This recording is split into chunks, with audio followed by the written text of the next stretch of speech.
السلام عليكم، مرحبا بكم معايا في فيديو جديد ونواصل في حلويات عيد الفطر المبارك 2025. كما راكم تشوفوا معايا هادو تشكيلة رائعة من أروع ما يكون، حلويات جد راقية وبسيطة، تزيين راقي بزاف البنات، عجينة واحدة وتخرجوا منها كامل هاد الأشكال اللي راكم تشوفوا فيهم ما شاء الله لا قوة إلا بالله. خرجوا يعني ذوقا وشكلا، حتى الذوق تاعهم مختلف، حشوات مختلفة. يعني شنقول لكم فريمون هاد لا فيديو تستاهل المشاهدة وتستاهل الدعم وتستاهل البارتاج والجام. كنتي أول مرة شفتي قناتي نقول لك مرحبا بك حبيبتي، نورتيني وشرفتيني. أول حاجة نديروها البنات نصلوا على الحبيب المصطفى عليه أفضل الصلاة والسلام، ونروح مباشرة للمقادير والطريقة. كما راكم تشوفوا معايا البنات، هنا جبت جفنة ودرت فيها 500 غرام زبدة طرية بدرجة حرارة المطبخ. راح نزيد عليها البنات كاس ونص تاع السكر جلاس ولا السكر الناعم.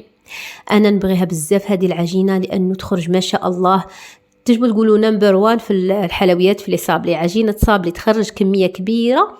زدت هنا البنات مغرف كبيرة تاع لافاني، وزدت رشة تاع الملح ما استغناوش عليها، وعندي 4 حبات بيض، عفوا 3 حبات بيض كاملين و3 صفار، 3 حبات بيض كاملين و3 صفار، وكاس ناقص إصبع تاع الزيت. هذه العجينة فيها الزيت وتخرج بزاف هشيشة وشابة ما شاء الله يعني. وقلت لكم راح تكون بأذواق مختلفة. العجينة تاع الصابلي هذه تجي خفيفة هشة وما يتبدلش الشكل تاعها وحنا نطيبوا فيها. انا اول حاجه درتها خلط هاد المقادير غير باش كي نطلع بالباتور ما يبقاوش يطير معايا، باسكو زبده شويه جامده كيما نقولوا رانا في الشتاء، بصح كي يكون الصيف عادي نخدم ديريكتومون بالباتور. فوالا. وحاجه المليحه في هاد العجينه اقتصاديه، راح تخرجكم يعني من كل نوع كميه كبيره.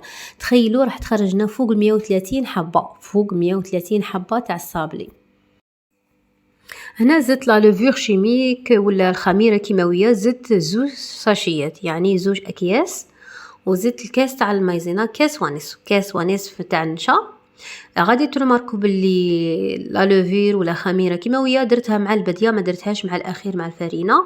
الهدف تاعي انا من هاد الاخر ماشي غير باش يتنفخ الكاطو، وانما باش يجيني الكاطو تاعي خفيف، يعني هذا هو الدور. وميم طون تبقى محافظه على الشكل تاعها حبه تاع الصابلي. نزيد نكمل طلع شويه بالباتور فقط ماشي بزاف، غير باش يندمجوا المكونات. ونقسم الخليط تاعي على 4. انا هنا درت 4 أذواق، يعني خرجوا ما شاء الله. صدقون البنات ديروا بهذه الطريقه وتشوفوا الفرق. درت مغرف كبيره تاع الفلون، ودرت عطر الفخاز ولا الفراوله. يعني الصابلي الاول تاعنا اللي راح نديروه هو صابلي بذوق الفراوله. بزاف شباب البنات وانا متاكده راح يعجبكم، اكيد عشاق الفراوله ديروا هذا الصابلي ما غاديش تندموا. نجيب الفرينه هنا تقريبا تخلي كاس وشويه تاع فرينه عادي. شوفوا البنات توجور نجمعوا الصابلي تاعنا باطراف الاصابع وما نعجنوش باسكو اذا عجننا راح تخرج الفرينه هذاك الجلوتين واللي لاباط واللي الاستيك، والصابلي يتقلص لنا في الفوق. وحاجه تانية البنات ما تنسوش تغربلوا الفرينه، انا غربلتها قبل ما نبداها. فوالا لميت حتى تحصلت على عجينه طريه اللي ما تلصقش في اليد. نجيب كيس بلاستيكي ونخليها ترتاح او موا نصف ساعه ولا 20 دقيقه. هنا البنات جبت كميه واحده اخرى من الخليط هذاك، درت مغرف كبيره تاع الفلون تاع الشوكولا، ودرت مغرف كبيره تاع كاكاو خيروا نوعيه تكون مليحه، هذاك الكاكاو البني اللي يجي فيه ذوق ورائحه شابه. ودرت عطر البندق، هنا اظن البندق عطاني تاني ذوق ولا اروع ما شاء الله. نخلط المكونات تاعي ونزيد هنا البنات نبدا نلم بالفرينه.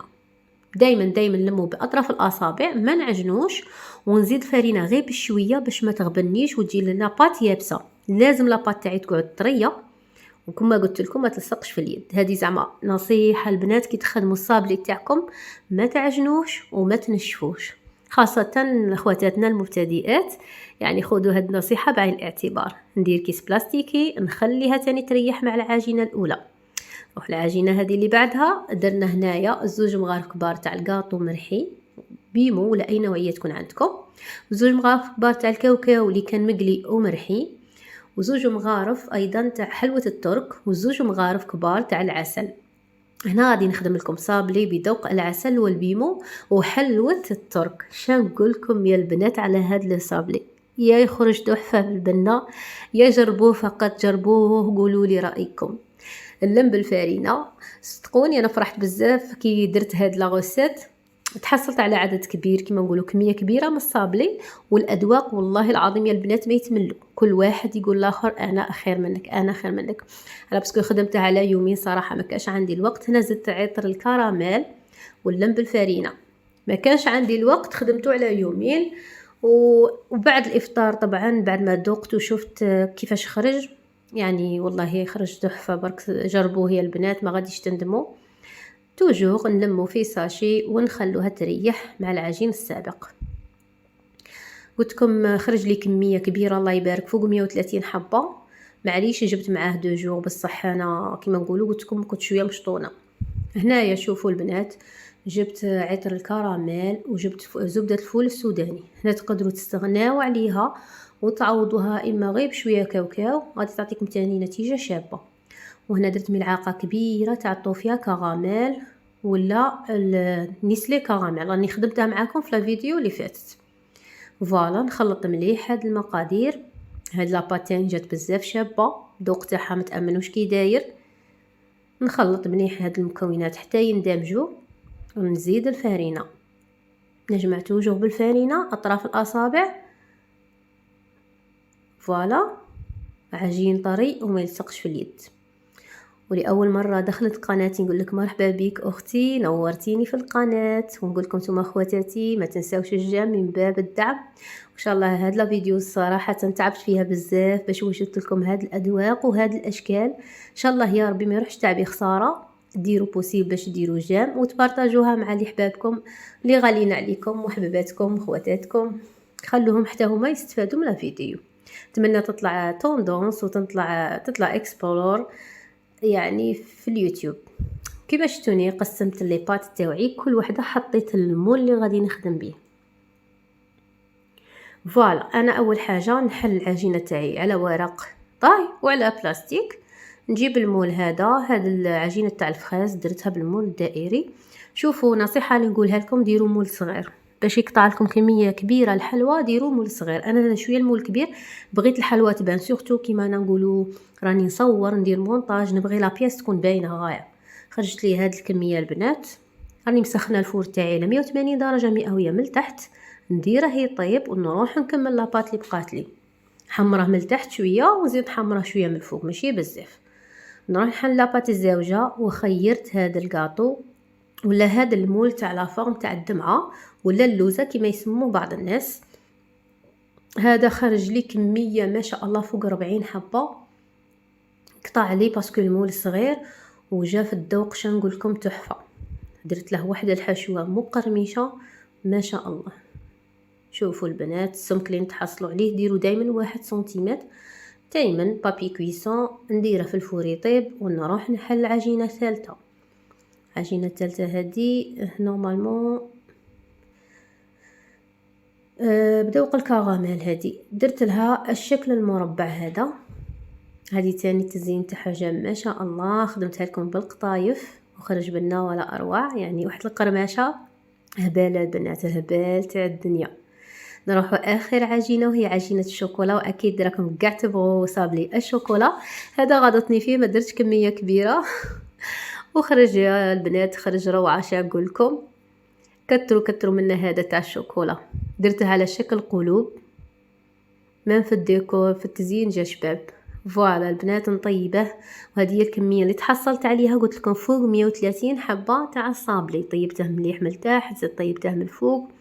وروحوا نخدموا. نبداو بكريمه الزبده. هنا راح نعطيكم ذوق واحد. نتوما علبه كامله، هنا راني دايره نص علبه كامله تاع زبده اوبليني توزن 250 غرام تكفيكم. في 125 غرام ندير 2 مغارف كبار تاع السكر و2 مغارف كبار تاع غبره الشونتيي و2 مغارف تاع الزيت. فوالا هذه كريمه الزبده. انا درت الذوق الاول ومن بعد درت هنايا غنعطيكم الفكره تاع الكراميل. شازت مع عطري الكراميل وزدت ملعقه كبيره تاع طوفيا كراميل بصح تاع الفريز. درت في بلاصه الكراميل هنا درت ثاني مغرف من زبده الفول السوداني البنات.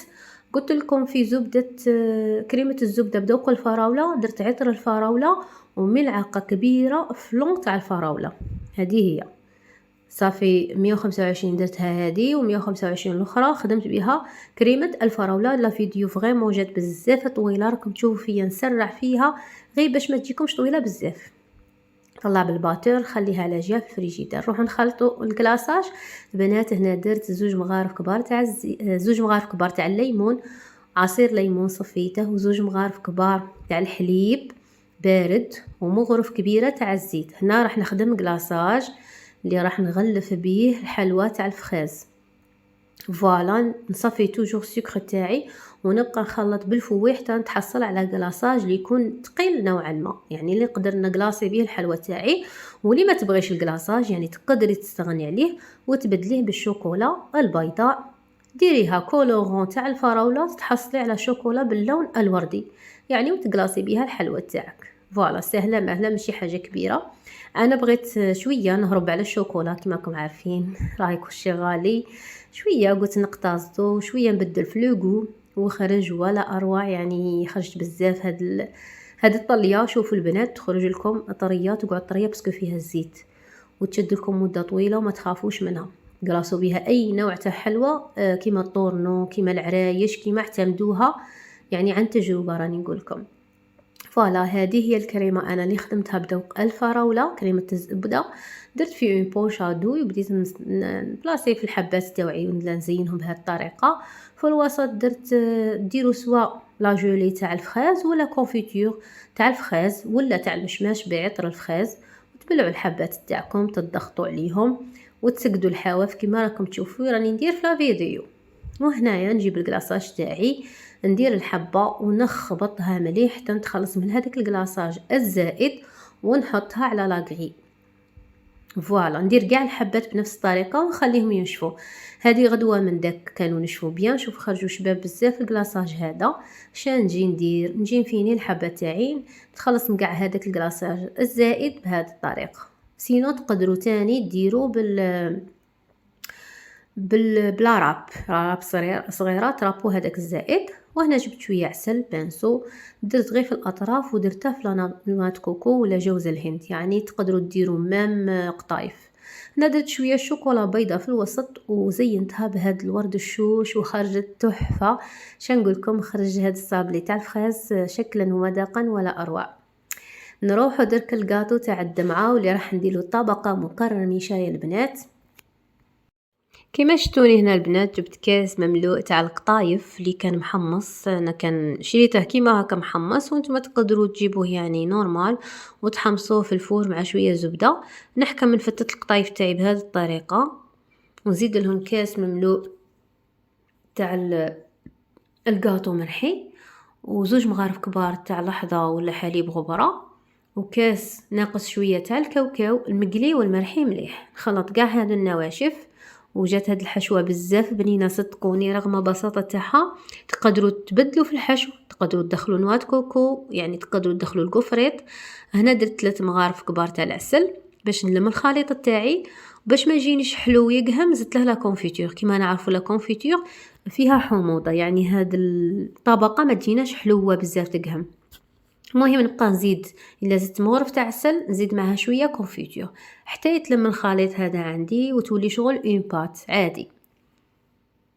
قلت لكم تقدروا تستبدلوا تاني القطايف بلا فايتين، يعني شوفي الحشو انتي اللي تتحكمي فيه والادواق انتي تتحكمي فيهم. انا اعطيكم فكره وتبغوا ديروا كيفي راح تخرج لكم توب ولا اروع. تبغوا تبدلوا ماشي مشكل. وليت كيما راكم تشوفوا هنا نزيد خطره شويه عسل ونزيد شويه كونفيتور غير باش هاد لاباط تاعي تنسجم وتولي عندي شغل عجينه. فوالا لا تكون شويه طريه وبعد غادي تشد روحها. بعد ما ارتاحت واحد ربع ساعه نجيب كيس بلاستيكي ونجيب بابي كويسون نحلها كيما الصابلي البنات. فوالا وانا راني باغيه الشكل هذا تاع اللوزه يجيني بومبي. درت عاودت رجعت هذاك البلاستيك وقعدت نطبع باش يخرج لي الشكل بومبي وفريمون يخرج شكل شباب بزاف. ميم طوابع البنات تقدروا تبدلوا الشكل، يعني ماشي ضروري ديروا كيما انايا. يعني نتوما اش عندك في الدار اختي ديري. شوفوا نحكم هذاك الشكل نديره فوق الصابلي وخرج لي روعه. كمل كاع الحبات تاعي بنفس الطريقه. هنا جبت شوكولا دادا، ديت 200 غرام البنات، زدت لها 2 مغارف كبار تاع الزيت وسخنتها على بان ماغي وكلاصيت الصابلي تاعي بهذه الطريقه. صابلي حطوه يا اما على كيس بلاستيكي ولا على البابي كويسون باش ما يلصق لكمش. اتونسيون تحطوه مباشره على كيما هكا ان بلاطو ولا. بعد ما كلاصيت الحبات تاوعي ونشفوا معايا كيما راكم تشوفوا. وهذه راهي يا ربي ثلث تاع الكميه. قلت لكم هذا الصابلي خرج لي كميه كبيره. رشيت شويه تاع الكاكاو من الفوقه ورحت نكمل التزيين. كيما راكم تشوفوا جبت حبات تاع القرقاع وجبت شويه تاع الشوكولا حطيتها الفوق ولصقت انصاف حبات القرقاع ولا الجوز. وشكل اخر درت تاني حبات تاع اللوز والقرقاع ولا الجوز والبندق، درتهم في 2 معالق تاع العسل وملعقه تاع جلوكوز على النار. غير هزوا الغليه قلعتهم. دوك تشوفوا الديكور خرج ولا اروع في اخر الفيديو. مادام وصلتي هنا حبيبتي ما تنسايش جيم. نفكركم على بالي تنساو ديروا جيم لا فيديو باسكو راكم تستفادوا منها وتشجعوني فضلا وليس امرا. كملوا في التزيين تاعنا. نروحوا صابلي تاع الشوكولا واللي هما قلوب الفيريرو روشي. هنا البنات درت كريمه الزبده عادي وحشيتها بالشوكولا كما راكم تشوفوا اتارتيني، يعني وخرج ولا اروع شكلا ومذاقا. حاجه اللي ما قلتها لكمش البنات، كي تبلعوا صابلي تاعكم بكريمه الزبده مباشره حطوها في المجمد. حطوها في المجمد سواء هادي ولا الصابلي اللي قبله باش كي تجوا تقلاصوها بالشوكولا تمتم تجمد لكم الشوكولا وما تطولش معاكم. هنا جبت تاني 200 غرام شوكولا بالحليب دادا، زدت لها 2 مغارف كبار تاع الزيت على حمامه مريم، وزدت 3 مغارف تاع الكاوكاو اللي كان مرحي خشين البنات خشينه ومقلي وخلط. وكما تشوفوا راني قلاصي في الحلوى تاعي وتعطيني الشكل تاع الصابلي تاع الفيريرو روشي، يعني بهذا الشكل. نكمل قاع الحبات بنفس الطريقه ونفوتوا للصابلي اللي بعده اللي يجي بحلوه الترك والعسل والبيمو. هذا الصابلي البنات ندير كريمه هنا درتها بالكراميل كيما شفتوني. ندير اطراف والداخل في الوسط نحشيه بالطوفيا كراميل ولا نيسلي كراميل اللي كنت خدمته معاكم. نسوي الاطراف كيما راكم تشوفون نحطه تاني في المجمد. نحطه في المجمد باش تقعد الحبه شاده لا فورم تاعها. وهنا زينته البنات بشويه تاع القطايف مع شويه كاوكاو ونحكم عادي البانسو تاعي وندهن كامل الاطراف من الفوق والجوانب كيما هكا ونرمده في هذا الخليط. كيما تقدروا تبدلوا ديروا كاوكاو فقط ولا ديروا مثلا قفريط ولا تقدروا ديروا، يعني شوفوا نتوما عندكم الاختيار. الحاجه اللي تبغي ديريها اختي ديريها ماشي بروبليم، مهم تحصلي على نتيجه شابه. خرج بزاف شباب في الذوق والشكل تاعو تاني ولا اروع. جبت هذا الترانسفير تاع الشوكولا اللي فيه عيد مبارك، درت شويه شوكولا وبلاصيته في الوسط وخرج لي تحفه البنات كيما راكم تشوفوا معايا. وهذا مكان. وهذه هي كانت النتيجة النهائية اللي تحصلت عليها. الوصفة تاع نهار اليوم 500 غرام زبدة تخرجت لنا فوق 130 حبة. غاتو بريستيج بدون مول سيليكون بدون حشوات غالية الثمن، يعني سبحان الله. درت لكم مقادير بسيطة تزيين بسيط. شوفوا هذا كي خرج لي ما شاء الله.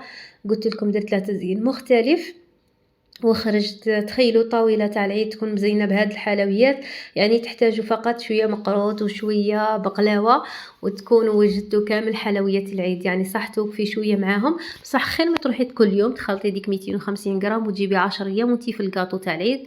انا جو بريفير باطا زبدة كيما يقولوا ونخرج شحال من نوع. وهذه ماهيش الكمية كاملة باسكو مازال ديكور تاع الحلوى الاخرى راني مخلياتهم بعد نكملوا لا غالب من التصوير والمونتاج باش نطلع لكم لا فيديو. صورت يعني اسيت نديكوري غير هاد الكونتيتي. بصح البنات والله ما شاء الله يعني زاكي هذا الكاطو. وخيروا نتوما الاذواق اللي تعرفوا اللي يعني تخدموا بهم الكاطو تاعكم وتتحصلوا على نتيجه هايله كيما هذه البنات. ما تحشمونيش وما تبخلونيش باللي تاعكم الله يرضى عليكم. بارطاجوا هاد الوصفه تاع نهار اليوم هاد لا فيديو لو ماكسيموم. نتمنى تطلع اكسبلور، والله نتمنى تطلع اكسبلور باسكو تعبت فيها بزاف وربي راه عالم وشاهد عليا. فضلا وليس أمرا، وتعليق وجام لا فيديو، تعليق وجام ما تبخلونيش صدقة على والديكم وفي ميزان حسناتكم. وأكيد نقسم معكم الحبة. شوفوا البنات الهشاشة تاع الصابلي تاعنا، لا كريم اللي راهي فيه والطوفية، يعني يخرج ما شاء الله. والله جربوا هذه الوصفة ما غاديش تندموا، واعتمدوها لعيد الفطر المبارك. جسبر يا ربي يكون فتكم، ما كنتش ثقيله عليكم في هذا الفيديو، كنت خفيفه ظريفه. جسبر توصل لا فيديو وين ما راني باغيه، باسكو تعبت عليها بزاف. ونشكر كل وحده راهي تشجعني، كل وحده تكتب لي كومونتير شباب. الى فيديو اخر نقولكم في رعايه الله وحفظه، والسلام.